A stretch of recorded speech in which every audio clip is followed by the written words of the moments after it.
So one of the things that helped me deconstruct from the Bible was to understand how the Bible constantly and consistently plagiarizes itself relative to the time frame of the people who are writing the story. That in order to create some type of validation that these are the words of God, that they would plagiarize their own writings from the past in order to make it seem like there is some level of univocality, or that this God has been planning this process all along, which is what I did believe as a Christian, and what people teach you as Christians, that this is what they're doing. So let me give you a few examples of what I'm talking about. So when you look at the story of Genesis, one of the things that most people know about is Lot, and the story of Sodom and Gomorrah, the story of when we're talking about how these angels came into the city of Sodom, and the people of Sodom came knocking on Lot's door. They said these men, you got these men in our city who have come to our city. They didn't respectfully come in the way they were supposed to, so they want to sodomize. There's the term that we use now, sodomize these two angelic beings. Lot's offer his daughters.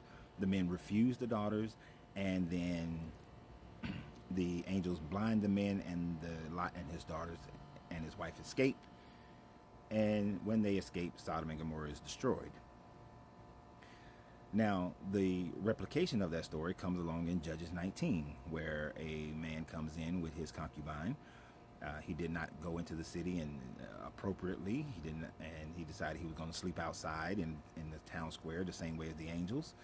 And the word from the gentleman in the Judge's story is like, nope, because if you turn your butt upside down, if you lay on your back, on your stomach, and they see your buttocks and you expose them, the men might jump you. And the same thing was sold to the angels. And then when the men come knocking at the door, instead of offering the man, he offers his daughter and the man's concubine.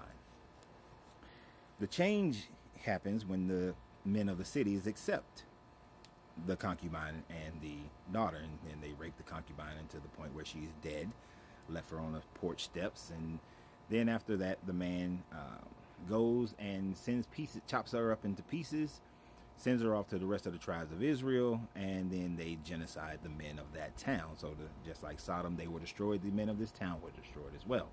Now that caused a big gap in the Benjamins, the people of the tribe of Benjamin, so then it goes into this whole other thing. But it's a replication of the same story happening again.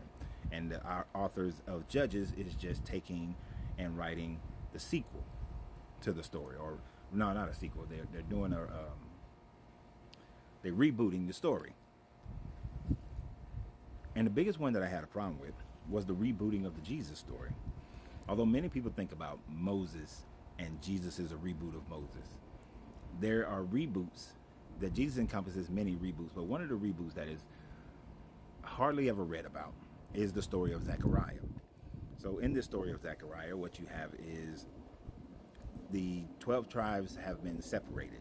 You got the kingdom of Judah, and you got the kingdom of northern Israel. In the kingdom of northern Israel, there are the 10 tribes in northern Israel, and there are the 2 tribes that are in Judah, but they just go under the name Judah at this point. So they separate, they're divided. They are punished, and they're benefited by God at different intervals.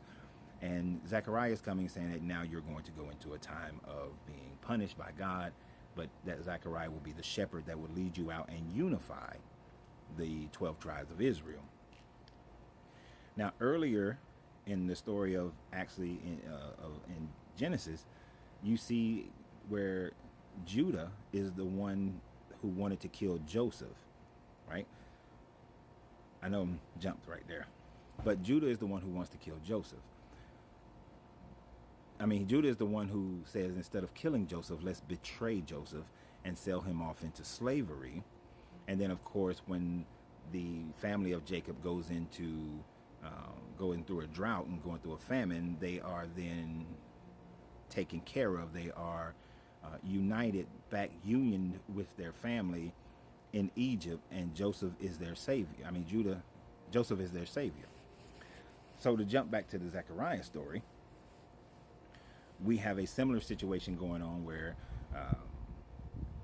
Zechariah is representing the shepherd who is supposed to bring them back. Now, Zechariah goes out and he does his priestly duties, and then the priest only want to pay him a slave wage, which is 30 pieces of silver. He takes the 30 pieces of silver. He's upset about it. Him with his staff of unity, he goes and throws the 30 pieces of silver into the potter's treasury, and they go out and they buy a field. So when we jump to the Jesus story, what do we see? We see that first, his earthly father is Joseph. And then what we see is that the person who betrays him is Judas, which is another name for Judah. And then what we see is Judah is disgruntled by the fact of what he did, a little bit of a change. Now he's heartbroken instead of just being angry. Goes back, throws the 30 pieces of silver into the temple, goes off, hangs himself, and then they buy a field for poor people and for those who are Jewish. And Jesus is the representation of the one who is going to reunify the Jewish people and reunify them with God, and then graft in the Gentiles to reunify them with God as well. So what we consistently see here is that they keep taking elements of the Old Testament and adding it to create a new story in the New Testament. Now, many Christians look at this and they say, this was just God foreshadowing. But it's not foreshadowing. It's not an end credit. Just like many writers today and writers throughout time immemorial have used other stories to tell another story, to tell another story, to tell another story, which like changes. Now, one of the things that I found very interesting is when I lived in Europe and you go to the Black Forest and you learn the true story of Hansel and Gretel, and then you see the Disney version. You learn the true story of Cinderella, and then you learn the Disney version. The true story of Snow White, and you learn the Disney version. That the Aesop fables and all these stories were very gruesome and very adult. But yet when we got it in Disney or Pixar, of course the story has changed to fit a different audience. So what you see in this Bible is not a foreshadowing, but it is a story was told based on them getting it from some other group in the first place, and then they change it to fit their narrative, their culture, and then later on, hundreds of years later, we change the story again. We're doing a rewrite, a reboot of the same story and retelling that story, and then we constantly retell the story. How many times have Romeo and Juliet been retold as a story over and over again? One of my favorite movies, cult classic, the movie The Warriors, is actually a retelling of a much older story that is talking about, it was a Greek, I think it's the Greeks, a Greek war, where this one group had to battle their way back to the coastline. I forgot the name of the book, but it was the movie Warriors is a retelling of an old ancient Greek story. So there's, logically thinking about it, the Bible is constantly and consistently a retelling of someone else's older story. And even the Jesus character is just a retelling of other stories, older stories, other Messiah type gods. Zeus was a Messiah type god who saved his other brothers and sisters from his father Kronos, and then they were unified and lived happily ever after for a little while. And so he was called Soter because it meant savior. We have the same thing with Heru. Heru is a savior from his uncle Set after he tricked and betrayed his brother Asar, and then battled back to bring the people and bring the family together and put his father as Lord of the underworld, the Lord of heaven.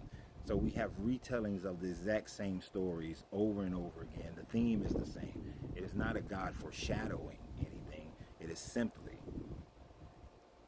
consistently rebooting the story to fit whatever era that you're reading and writing the story in. But what do you guys think? Comment, share, subscribe, and always remember, you have to free yourself to be yourself, because your greatness is non-negotiable. Good journey, good vibrations.